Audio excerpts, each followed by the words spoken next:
Welcome, everyone. We will get started momentarily as people filter into the room, but welcome to today's webinar from the Indiana Youth Institute.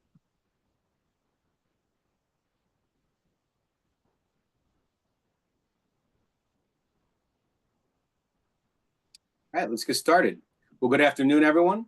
Welcome to the Indiana Youth Institute's webinar, Indiana's New Diploma, Key Information for Organizations, Families, and Schools. My name is Nathan Four, and I am the Program Officer of the College and Career Initiatives at IYI. We are delighted to have you for today's presentation. It's an honor to connect with the dedicated community of Indiana youth workers who remain steadfast in the commitment in addressing the needs of youth and children in our state. For those who are not familiar with IYI, our mission is to improve the lives of all Indiana children by strengthening and connecting the people, organizations, and communities that are focused on kids and youth. Ultimately, our goal is to be here to support you, the youth worker, who are on the front lines and working with the youth across our state. Before we begin, I'd like to share a few pointers that will help you engage in today's webinar. For any technical support issues, use the chat feature to send a message to Josh Long, IYI's Senior Educational Content Manager. He's behind the scenes to assist you.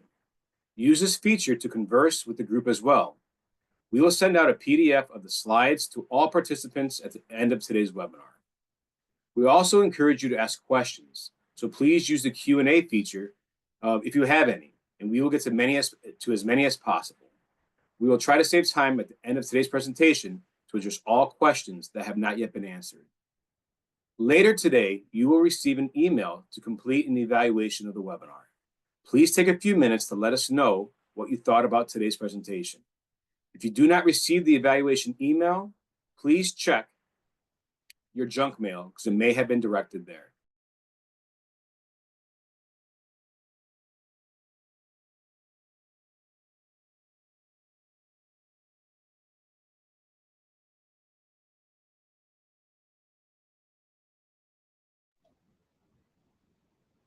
It looks like we lost Nate, and so with that, I'm going to just go ahead and turn it over to Ron Sandlin. Ron, you can begin your presentation.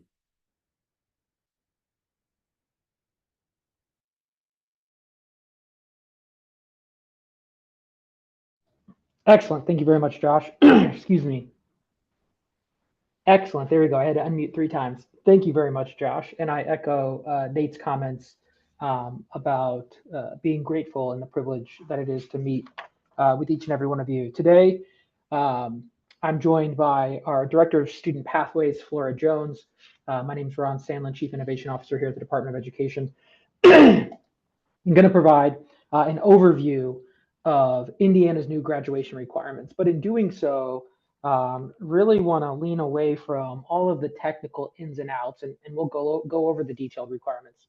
But am also interested in sharing the requirements in the context of our aspirational vision for students' educational experience.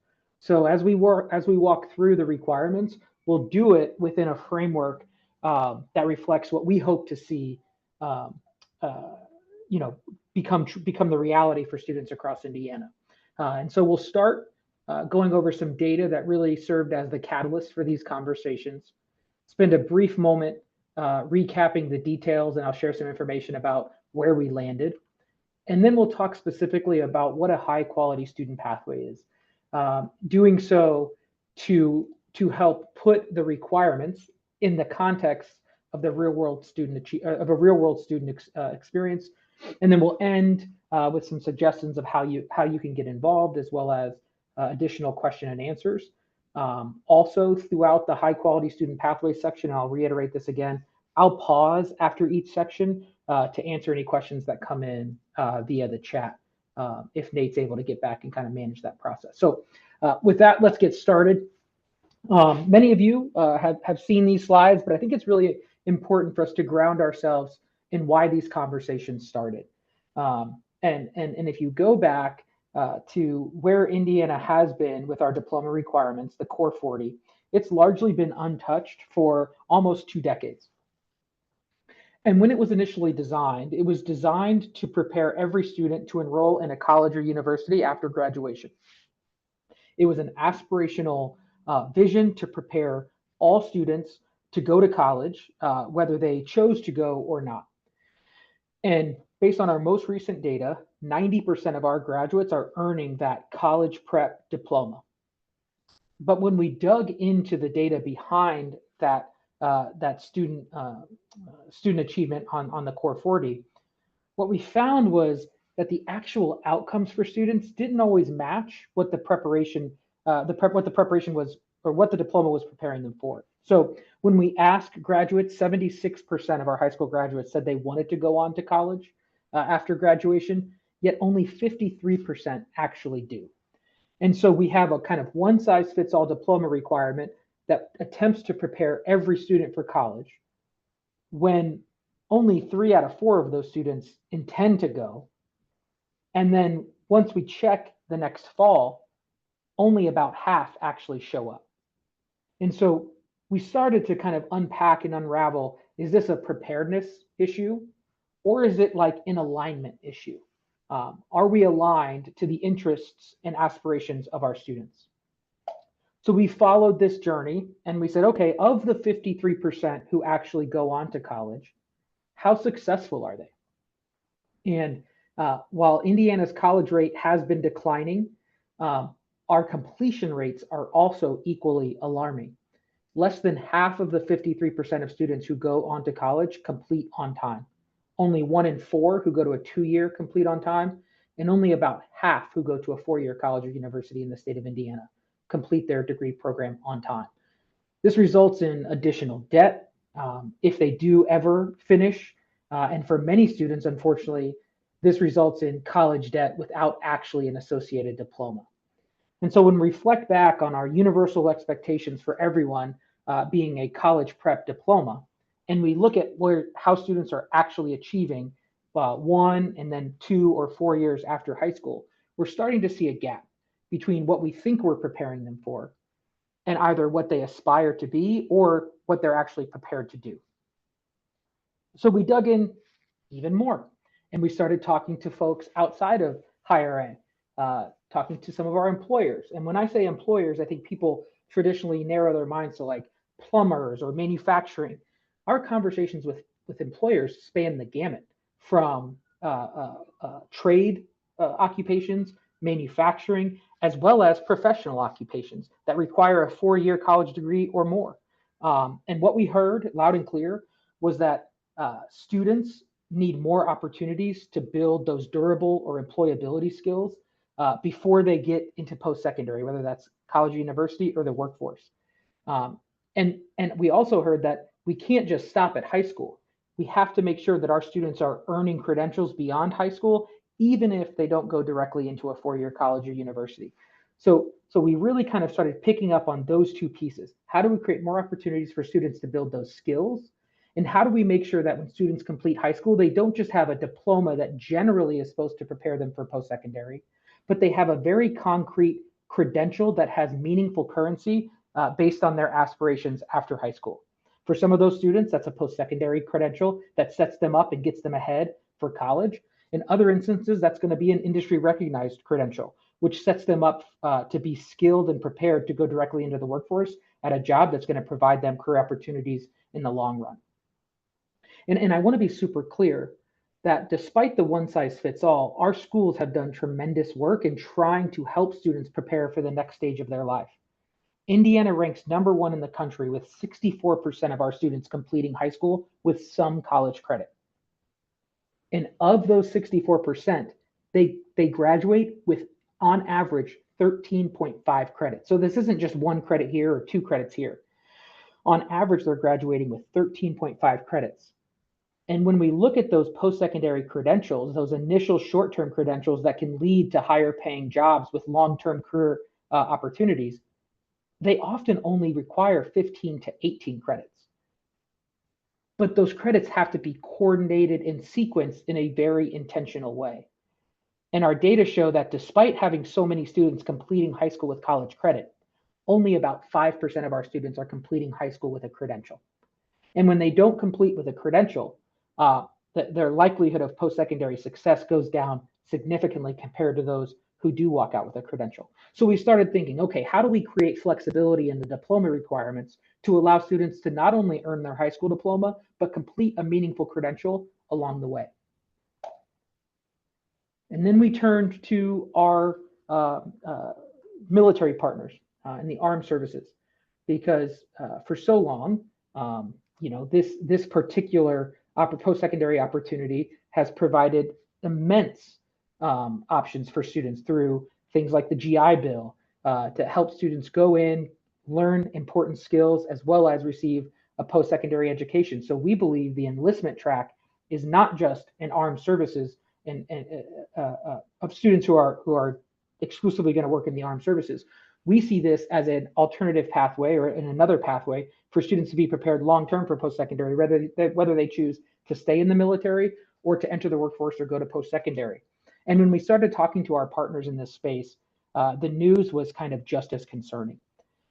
Recruitment is way down, it's declining, and in Indiana, which historically has been a stronger performer with recruitment, the decline has been particularly sharp.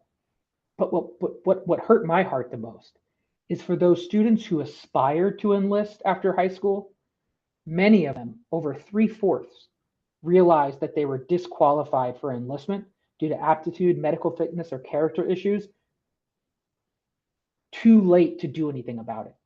And so we started thinking, this is a meaningful opportunity for our students. How can we make sure that we're giving them guidance earlier on so they know what it takes to be prepared and eligible to take advantage of this opportunity? And that led us to where we landed, which is no longer a one-size-fits-all college prep diploma for every single student, despite what their aspirations are. However, we've shifted now to a high school experience of the future that is tailored to the individual interests and aspirations of students with a universal standard of post-secondary preparedness, whether you want to go into enrollment, employment, or enlistment. And before I get into recapping the final rule, I want to hit one really important point here, because we've heard a lot about tracking students or kids being put on tracks and not being able to move around. Ultimately, as we all sit here today, we are in the employment track because ideally or likely, we are all working for a living. We might have entered our employment through the enrollment track. Some of us enlisted and are now in the workforce. So my point here is to say these are not mutually exclusive opportunities for students. Many high school students will complete multiple SEALs. And many high school students, once they complete high school and go into post-secondary, will go back and forth between these opportunities. Our goal is to make sure that they are set up the best for one or more of these opportunities once they leave high school. So I'm going to quickly recap where we landed on the final rule based on that data and based on this aspirational vision. So first off, we wanted to simplify the graduation requirements. So we landed on one universal base diploma. It maximizes flexibility for every single student, but it does carry a universal minimum course requirement and total credit requirement so that every graduate in the state of Indiana has this basic foundational foundation to build upon. And then in order to give these different opportunities and ensure that our diploma was not one size fits all, we crafted what are called honors seals or honors diploma seals. And those seals really serve as a recipe for success based on the student's individual paths. So I am going to put in the chat, I think,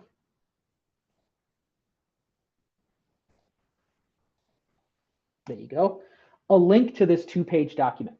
If you're new to the requirements, this 2-page document provides the cleanest overall summary of the base diploma on the left, which shows what are the current Core 40 course requirements.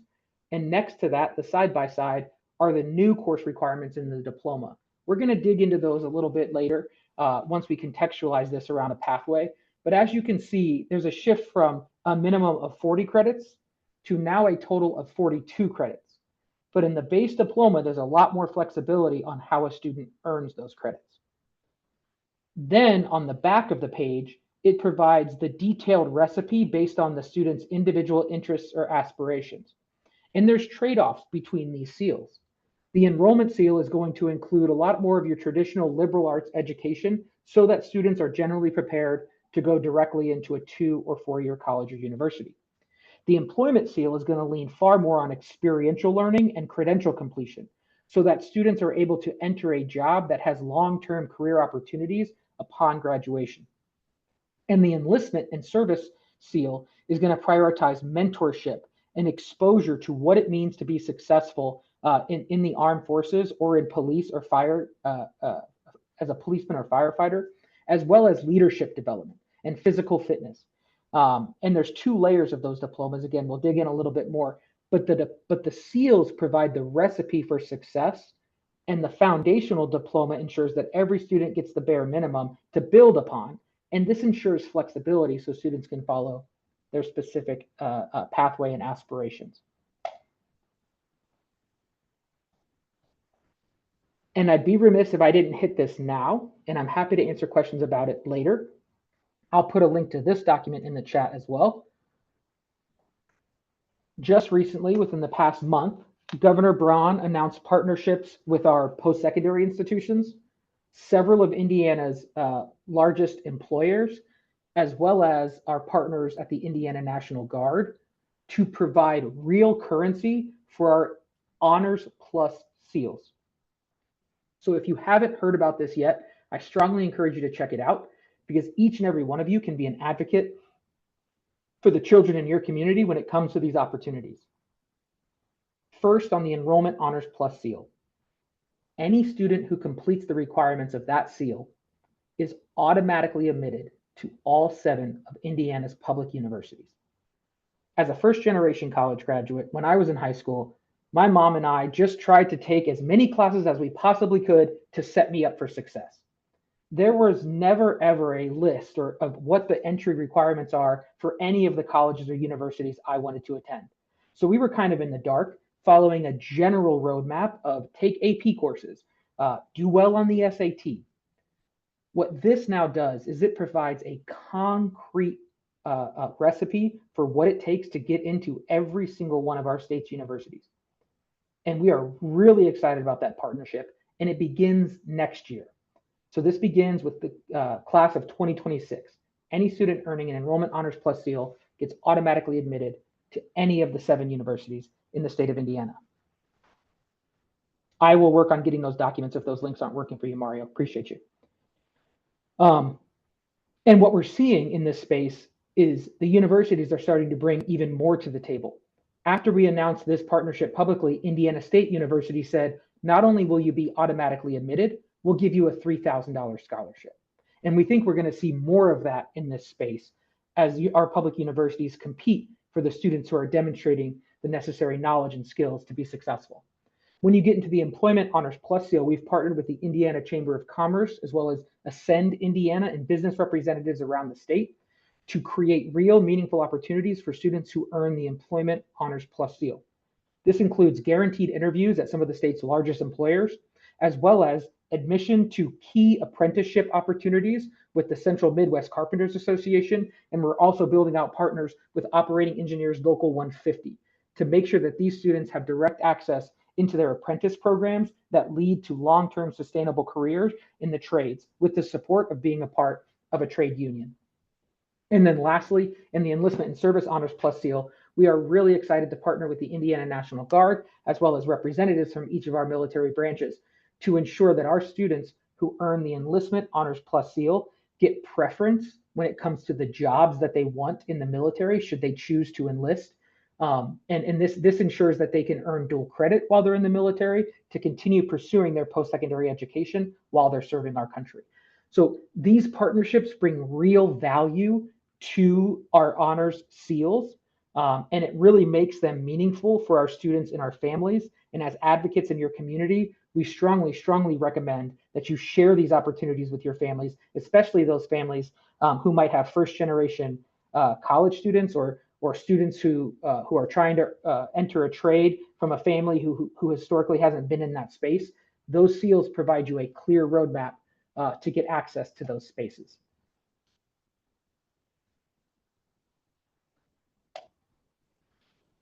I see some questions coming in. All of the ones that I've seen so far, going to hold them until the end of the webinar. And I want to jump into contextualizing the requirements in what we're envisioning as a high quality student pathway. So I'm going to start off by just. I'm Jada Day, and I'm a senior at Batesville High School, and I also take Ivy Tech classes. Senior year, you're only mandated 2 classes that you have to take.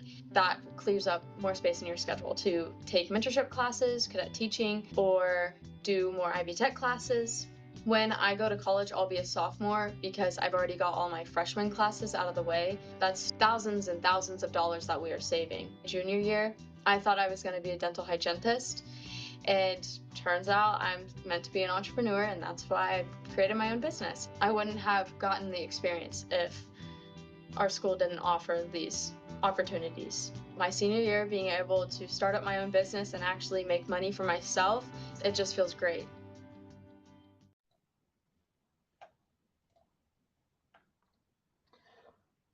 So I shared Jada's experience as a quick anecdote to say this is happening around the state of Indiana. And what we mean by this is happening is students are being afforded educational opportunities that we really define as a high quality student pathway, where they're receiving personalized career coaching and academic advising based on their personal aspirations, where course sequences are being customized and educational experiences are being customized based on that individual student pathway, where they're getting opportunities for experiential or work-based learning, and ultimately working towards an industry or post-secondarily recognized credential of value. We're going to hit the last 3 because those are the 3 that align specifically to the graduation requirements. The personalized career coaching and academic advising is a critical component to help students achieve those requirements, but there's not a lot of specific diploma requirements tied to career coaching or academic advising. So we're going to start with customized course sequences and educational experiences.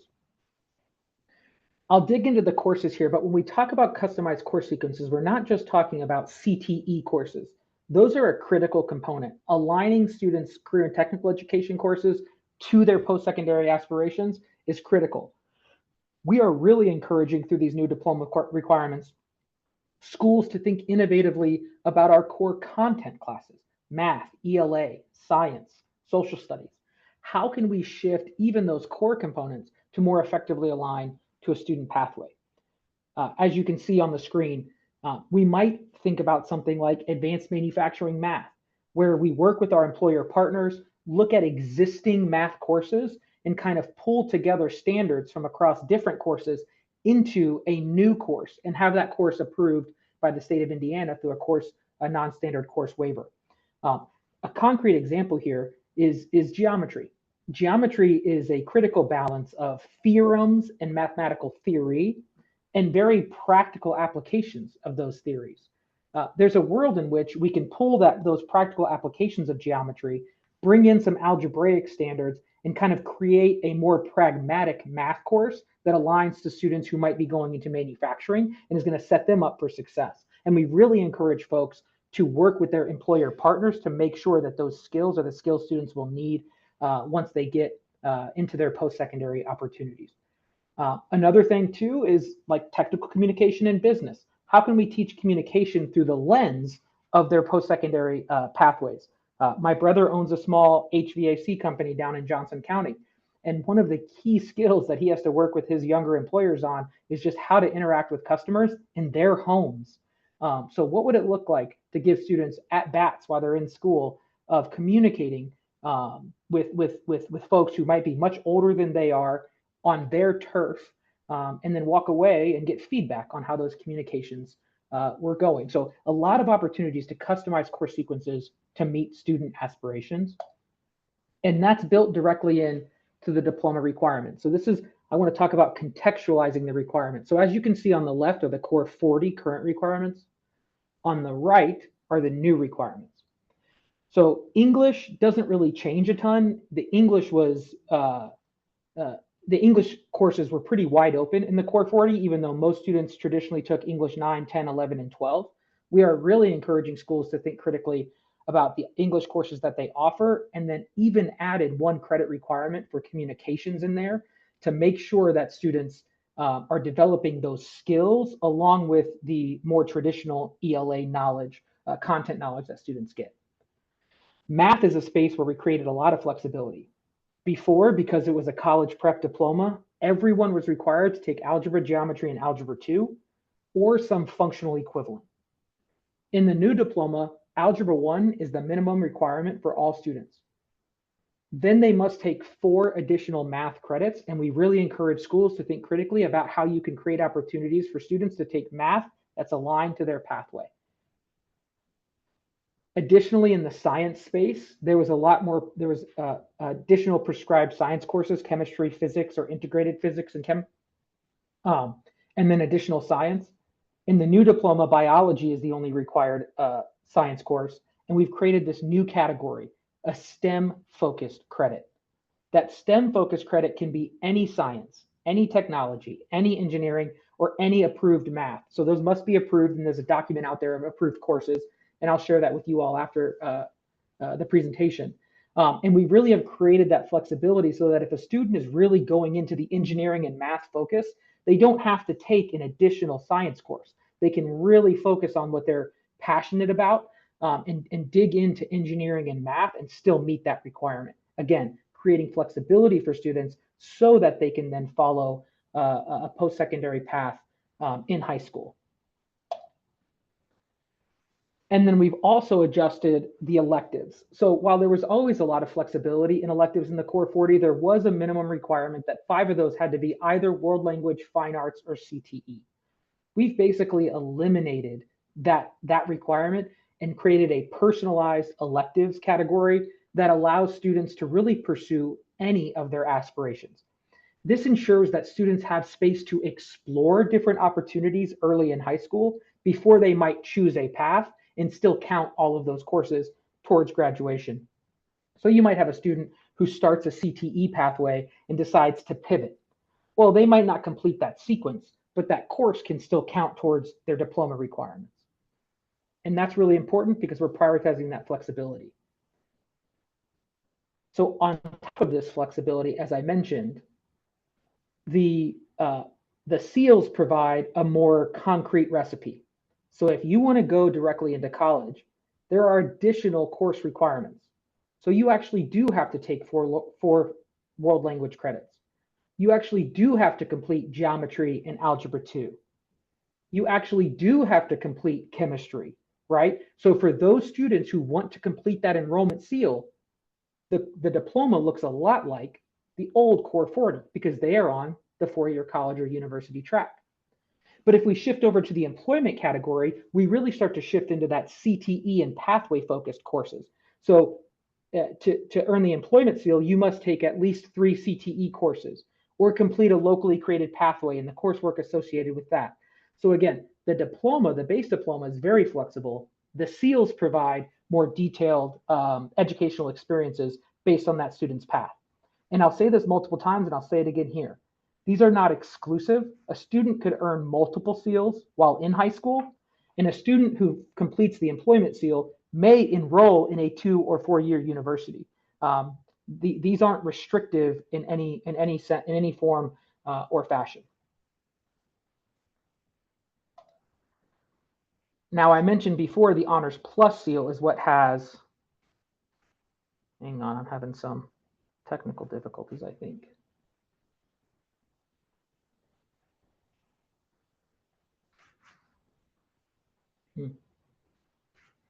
Apologies.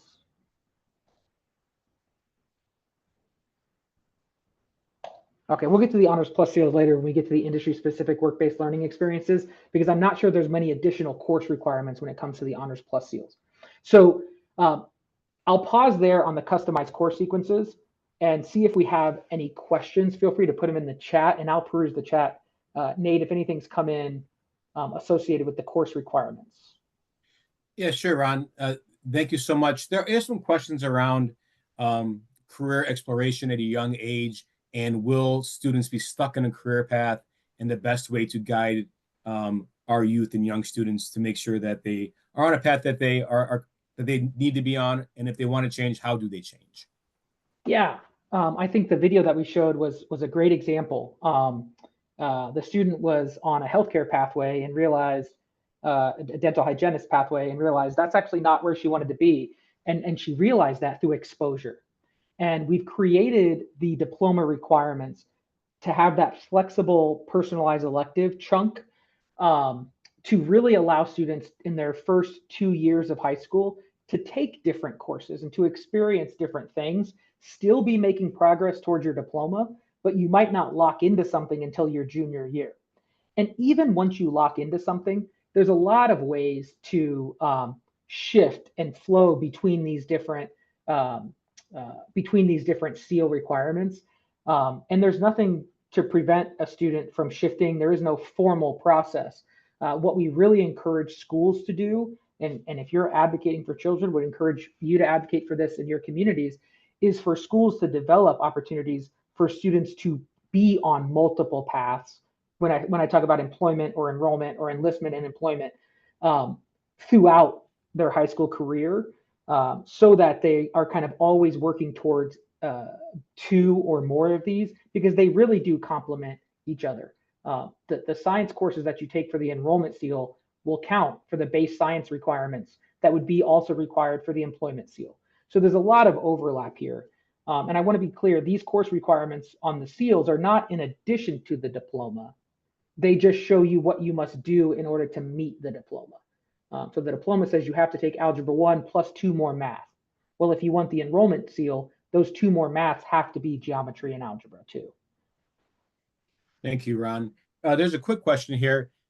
For the diploma, if they get automatically accepted into a college, is that into a general acceptance, or will they be accepted into their field? Love that question. That is general acceptance into the university. But as we all know, a student could easily go to school for 2 years and then apply to a specific college within that university. A lot of the times that coursework doesn't really truly begin until sophomore, mostly junior year, that advanced coursework. But we believe that the enrollment plus seal is going to set a lot of students up, if they earn it, because it's rigorous, to also get admission to the college that they prefer. But in some of our more competitive colleges, Kelly, the engineering school at Purdue, it doesn't guarantee admission to those specific colleges within the university. Great question. And we'll do one more question now before we move on. There are a lot of Great. questions, Ron. Can you talk about the alignment with colleges? How are colleges setting themselves up? Are they aligned with the new diploma? Do they have buy-in with the new diploma? 100%. As a matter of fact, if you look here, it says complete at least 6 science credits, and below that it says biology 1 plus chemistry or physics or any advanced lab science. All of our science courses in the course titles and descriptions beyond those are lab sciences. So it doesn't need to say that, but it says that because Purdue really wanted it to say that. So that enrollment seal was developed hand in hand with our higher ed partners. And I think it demonstrates their commitment when they say they'll guarantee admission to anybody who earns the enrollment plus seal. Additionally, if you look at the enrollment seal and you compare it to the current academic honors diploma, you'll basically see 100% overlap with slight deviations. And as we know, the honors diploma has historically been the diploma that our 4-year college-bound students aspired to. So they are 100% bought in. I also saw a question about kind of locking kids in, right? If a student earns an employment seal, are they meeting the minimum standards for college? 2 responses to that. I think colleges aren't as transparent, but I think we'd all be surprised by what courses are actually required to gain admission into college. I spoke directly to multiple non-public schools in the state of Indiana who said Algebra 1 is the lowest required math course that they need to admit a student. So first off, I don't think our traditional view on what courses are required to get into college is actually accurate. Now, what's required to get into the engineering school at Purdue? What's required to get into Rose-Hulman, right? If a student is pursuing those opportunities, they're going to need to take these advanced courses. But if a student wants to go to a liberal arts school, I'm not sure not earning the enrollment seal is going to take that off the table. But the second thing that we have to talk about is the different and permeable pathways students will have in their lives. Not every student is going to go right into four-year college after high school. As a matter of fact, it's one of the biggest problems we have today of students going right away because they think that's the right thing to do, but they're not prepared, nor do they know why they're there. And they end up dropping out with debt. And so what we're really interested in is how do we strengthen? And right now, the data is not super positive, but we want to strengthen our 2+2 model, right? How do we create a pathway for our students who are completing the employment seal, developing really important skills, and earning a credential or making progress towards a credential in the career technical education space? How do we create a pipeline of a 2+2 model between Ivy Tech in our 4 years? And how do we do it in partnership with our employers? So that when those students go into the workforce, the employer is investing in the ongoing development of that student. And I think the more that we can prepare our students to successfully enter the workforce, the more our employer partners are going to invest in our students' long-term educational opportunities. So two responses to that to say, I'm not sure our understanding of what the minimum requirements are is actually accurate. And I only believe that because I don't know what your minimum requirements are, but Algebra 2 and Geometry are not minimum requirements to get into several colleges and universities. And then the other side of this is just how do we build multiple paths into post-secondary through the 2+2 model and other stackable credential models to help students enter and kind of never foreclose opportunities for them. Thank you, You can Ron. absolutely, yep, and you can absolutely get more than one seal. So I'm going to keep it moving, Nate, and then we can come back to some of those, Skylar. But I got your question. It was an easy one. You can get more than one seal, Skylar. And so, in addition to courses, we believe that a high quality student pathway and educational experience, we hope to emerge through this work. Again, it doesn't kick in fully till the class of 2029. So we have a few years to kind of figure this out with our incoming freshmen.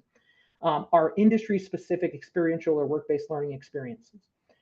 And I think the key here is that we have a broad definition pursuant to a purpose, right? Our purpose is students are getting real world application of knowledge and skill of knowledge, and they're having opportunities to develop skills. That doesn't necessarily mean that every student is out of school on a work site.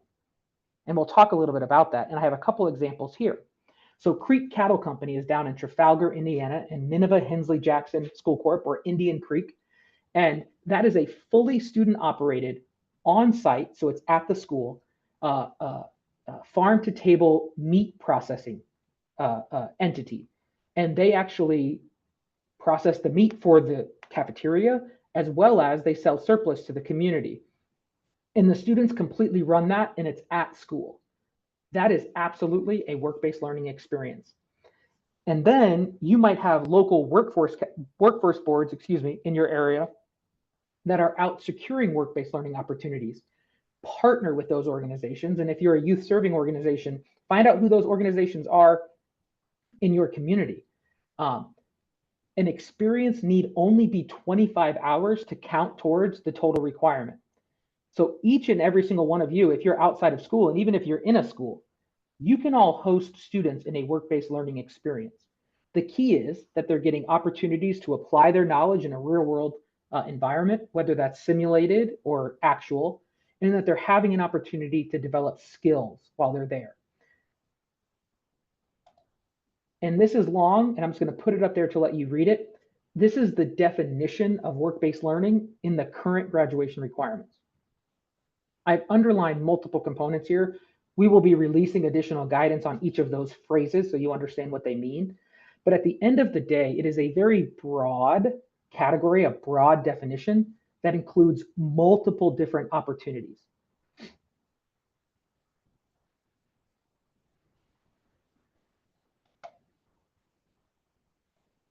Some of those opportunities include, right, school-based internships, workplace simulations where students have equipment maybe at school or at a CTE center, and they're working through problems that they would experience at the work site.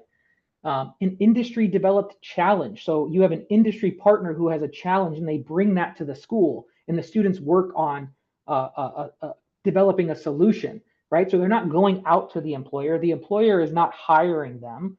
but you're creating a situation, a simulated environment where students are working on a real world problem from industry. And this goes as from school-based enterprises all the way up to things like modern youth apprenticeship, where students are spending multiple days outside of school, their junior and senior year, actually on the work site. And we'll see a student who's doing that in just a little bit. But this ranges from in-school, school-based enterprises, all the way to out of school, almost full-time internships while still in high school. And it all runs and it's all eligible work-based learning. I think that's really critical. And the key is that students are getting real-world application and they're supporting their skill development. And again, we'll release more guidance on that definition so each of you know and can interpret whether or not an experience that you have will qualify as work-based learning. And I'll quickly go through where work-based learning exists in our seals. So in the employment seal, you have 150 hours of work-based learning, and then you also have to demonstrate the skills. We hope that students are doing these together, both 150 hours plus the skill development in the same experience, right? And then when you jump to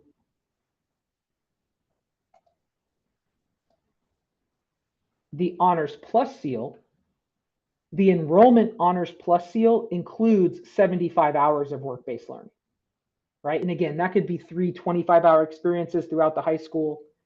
And then the Employment Honors Plus seal requires 650 hours of work-based learning. So that's going to be more your modern youth apprenticeships where students are spending full days outside of school on the work site, multiple days a week. But again, always complementing the experience with the skill development so that kids are having opportunities to develop those skills while they're in the work-based learning site or the work-based learning experience. So again, work-based learning appears in the seals. It's not a part of the base diploma. So a couple questions, Nate, at this point before I jump to the last section. Sure. There are some questions around the amount of hours needed to qualify for a work-based learning experience. So if a student is job shadowing 8 hours a day, would that not qualify, or they have to meet a certain minimum amount of hours to qualify? Yeah. So the problem there would be the job shadow would need to be structured in a way that met the definition. But from a time perspective, it's the totality of time spent doing it, not all done in the same day. So if that student did that for a week, let's say that's 40 hours, that would be, those 40 hours could count towards the 75 or towards the 650. The minimum amount of hours for a single experience is 25. So if they just went job shadowing for one day for 8 hours, that wouldn't count. But if it was sustained, and that's why if you go back to the definition, it's called sustained interaction. So that sustained interaction we are describing as you have to be engaged over whatever period of time for at least 25 hours. And that can occur during school, after school, during the summer, at any point.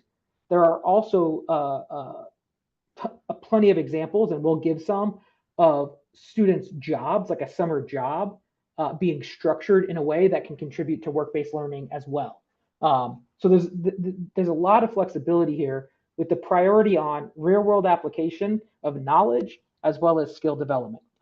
So not every job will count as work-based learning, but some jobs can be structured so that they do count as work-based learning. Thank you, Ron. And there are some questions around this guidance. Do you know when the attendees can anticipate when that guidance will be available and what that will look like? Yes, we are finalizing it right now. What it looks like is a menu of work-based learning options that kind of describe each of those examples that I showed on the screen, and then a breakdown of that definition. So for example, the definition says sustained interaction, and it says, okay, sustained interaction means at least 25 hours. And then the other requirement is a seal can only be met by up to 3 experiences. So for the 75 hours here that you see for the Enrollment Honors Plus seal, that could be 3 25-hour experiences. But for the 650 hours in the employment seal, you still have to meet that over 3 experiences. So it could be 25, 25, and 600, right? Or you could split it. So it kind of, the guidance will help you better understand what we mean by sustained interaction, what we mean by industry professional. And so hopefully we believe people will be able to read that and say, okay, yes, we've created an experience that meets these requirements. Great. And then one more quick question on this. Do programs like JAG or the CET programs at school, will those count towards the work-based learning opportunities? So JAG does not automatically count, but I believe it could be structured to count. Our CTE capstones, so our CTE work-based learning experiences, absolutely count. And as a matter of fact, the majority of those CTE capstone courses are more rigorous than our minimum definition. And so I think that's really important for people to hear is all CTE work-based learning will meet the diploma requirements, but the diploma requirements aren't as rigorous as CTE. For example, CTE requires all 75 hours to be within the same kind of sequence, if you will, whereas the diploma requirements do not, because we recognize students might bounce around. Another example of how we're not trying to lock kids in to specific pathways. If you go do something for 25 hours and realize you don't like it, switch, go do something else. Thank you, Ron. I know we're down to our final 15 minutes, and I want to make sure Yep. you have time to finish your information. Yeah. So the transportation question, I'll hit it very quickly. We are working on that. I think we are working to build out models for schools of how they can leverage the incentive funding to offset, or the outcomes incentive funding to offset some of the inputs. And then, but I think moreover, we are creating a definition of work-based learning that doesn't necessarily require the student to leave the school. And so we hope that schools will be able to create opportunities for every student, even if they do have some barriers. But transportation came up very early on as a barrier for students to get to some of our most robust work-based learning experiences, and it continues to be a topic of conversation. So the last component of our diploma requirements in the SEALs are post-secondary credentials of value. So we've customized our course sequences, right? We've created work-based learning opportunities, and then we've kind of aligned all of those things to end up in a industry recognized post-secondary credential of value. And this goes back to what I shared at the beginning.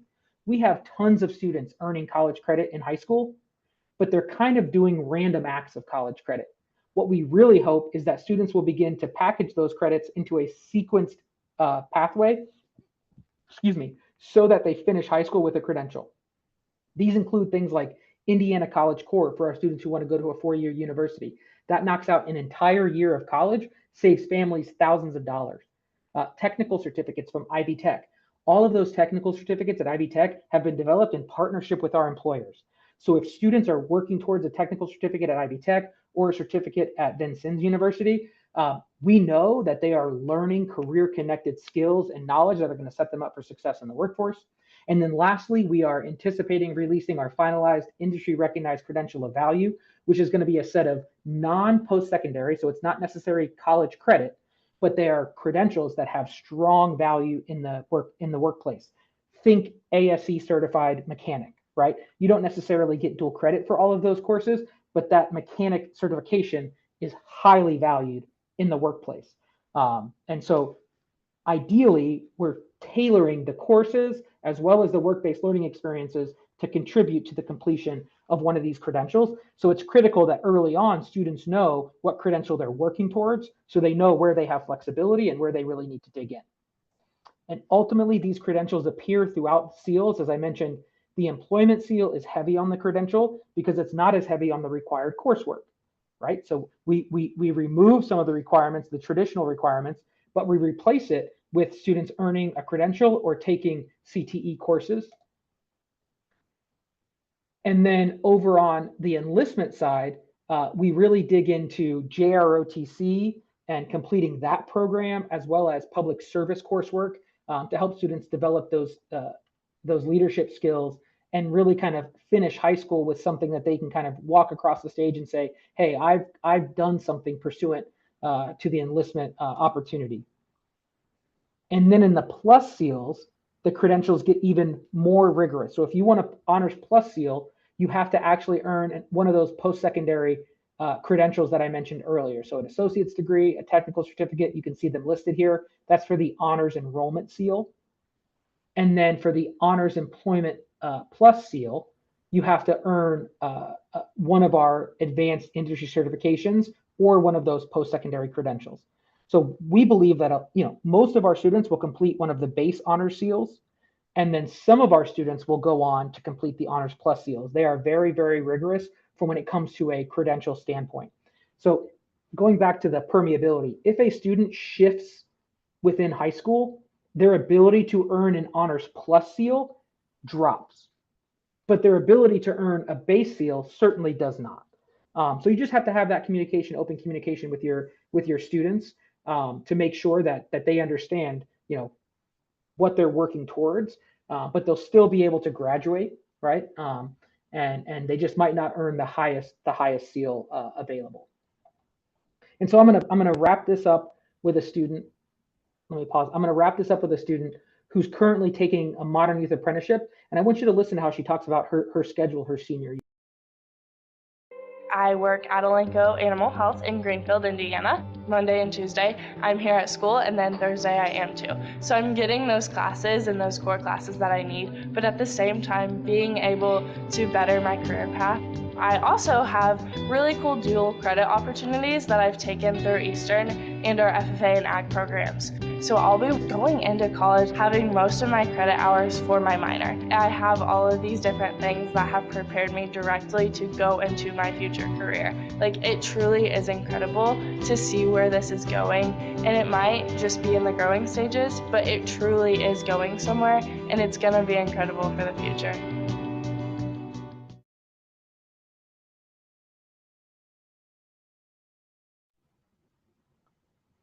And so, as I mentioned, this is a bold vision, but it is taking place currently in pockets throughout Indiana. So we know it's possible, and we want to work with our communities, our schools, folks like you all, to build those bridges to create more opportunities for students to better align their high school experience to their post-secondary aspirations and give them opportunity for meaningful skill development. So because we're about to get into general Q&A, I'm just going to pop over and do this last section to say how you can get involved. If you're not a school official, there's a lot of opportunities as youth serving organizations to play a role in supporting your schools and supporting students. First is the work-based learning space. As nonprofit organizations, you all do a ton of work.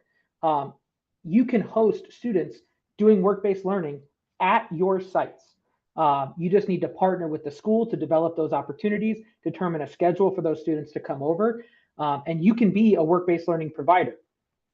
If you can't host students as a provider, you can partner with your schools to help eliminate barriers. Transportation came up earlier.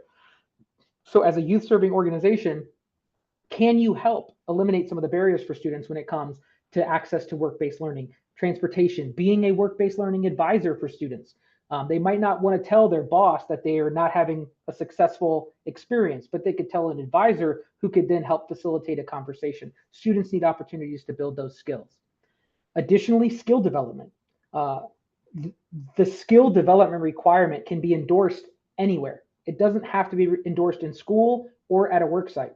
So if you're serving high school students, how are you creating opportunities for them to demonstrate communication, collaboration, and work ethic? How are you documenting and assessing that skill development, and then giving that information back to your partner schools so that they can use it as evidence for students to earn those diploma seals? I know this is a lot of work that you do with students to complement their traditional high school experience. So you can leverage that to help students earn the seals. And then lastly, spreading the word. As trusted organizations in your community, especially as it relates to those enrollment plus seal endorsements, making sure that families are aware that there is a recipe for the future of their children's success is critical. They are no longer in the dark. They have a roadmap, and they need to advocate for those opportunities for their children from their schools so that they can get access to the benefits of earning those seals. So those are three kind of concrete ways you can get engaged, and welcome to have future conversations offline. But at this point, we have a little bit of time, and I'd love to answer a few questions. Thank you, Ron. There's a couple questions about 4-H and the 4-H experience. Has that been considered as a work-based learning experience, or what does that collaboration look like from a state level? I would love to explore it more. Byron Ernest is on our State Board of Education. He is a strong advocate, former FFA teacher, and really big into ag and 4-H. And so would welcome opportunities for those experiences, because a lot of those experiences, if I understand, they occur outside of school and even over the summer. So I could imagine there's a lot of opportunities to structure that experience so that it counts towards the students' work-based learning. And that's exactly what we're talking about. We're talking about pathways aligned experience, because a lot of those 4-H students are really interested in the agricultural space. So reach out. And in regards for businesses, because we realize that the importance of having industry and business as a partner, what do requirements look like for businesses to be approved as a work-based learning site? And what is that process? Yeah, so there is no state process. We rely heavily on our local schools and school corporations to kind of vet and develop those partnerships. So let me tell you what we are doing. We've partnered with the Indiana Chamber of Commerce, and they are developing trainings for employers in 3 different levels of kind of certifications so that employers could say to schools, hey, we've participated in the trainings from the Chamber of Commerce. We are level 3 certified to host work-based learning, right? So we're kind of creating that universal language and universal standard that employers can then talk to schools about. Our next step is to educate schools about that so that when an employer shows up and says, hey, I'm level 3 certified from the chamber, schools know what that means. And then number 2, we want to elevate, and we just got done a statewide tour. Flora coordinated the entire thing, a work-based learning task force. So we're going to elevate some concrete examples throughout the state and how they've structured their partnerships and what they do to support their employers serving their students. So no statewide certification, but a lot of work going on behind the scenes to help enhance our employers' ability to host students. Thank you, Ron. We'll have 2 more quick questions. One deals with students who live near state borders. A lot of students have work experiences in other states. Do those qualify for work-based learning? First time I've heard that question, honestly. And so there is nothing to suggest that an out-of-state experience would not count. And so I would love to follow up directly. If you want to reach out, I'll put, Flora, if you can put your email too, because I might miss the email. I would love to follow up and just talk about that and make sure that we have explicit guidance to either say, yes, it does or no, it doesn't. And I'm pretty sure it does, but I haven't had that question before. So I want to dig into it a little bit more. Great. And I know we talked about alternative diplomas. This is kind of more of a comment and question if alternative diploma information could be included in presentations, because there's a lot of kind of questions about students graduating through that pathway. Yeah, I mean, ultimately, it's on here at the bottom. It's just unchanged.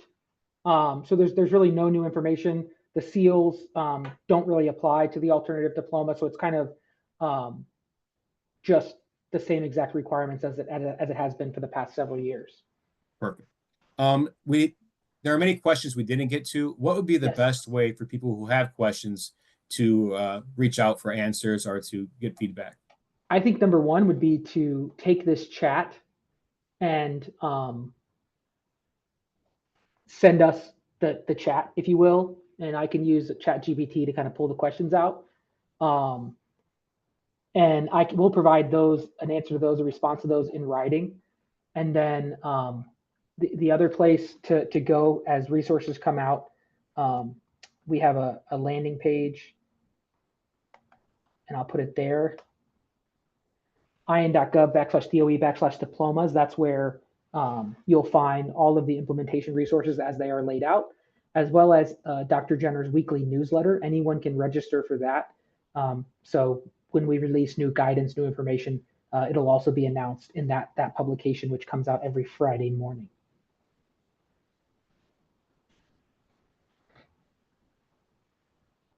Ron, just want to thank you for your time. Thank you for today's presentation. That we know there's a lot of questions out there.